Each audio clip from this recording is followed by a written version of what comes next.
काय ग, काय झालं? एवढे अर्जंट बोलवलंस? परत भांडण झाले. मी सांगतो तुला, तो मुलगा चांगला नाहीये तुझ्यासाठी, पण ऐकल कोण? आमच्या बोलण्याला काही किंमतच नाहीये.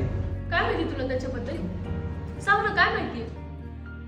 इथे मी तुला मदतीसाठी बोलवलं होतं, पण तू इतरांना जज करून मोकळा होतोस. त्याचे काय प्रॉब्लेम्स असतील? घरची जबाबदारी, कामाचं टेन्शन, आमच्या फ्युचरचं टेन्शन, म्हणून असं वागत असेल तो. मी अशा सिच्युएशन मध्ये मी त्याला समजून नाही घेणार तर कोण घेईल? एवढं सोपं असतं का रिलेशनशिप? अक्षय, नातं जोडणं हे सोपं असतं आणि तोडणं त्याहूनही सोपं. अवघड असतं ते नातं टिकवणं. जाऊ दे, तुला नाही समजणार. जेव्हा तुला एखाद्यावर खरं प्रेम होईल ना, तेव्हा तुला कळेल.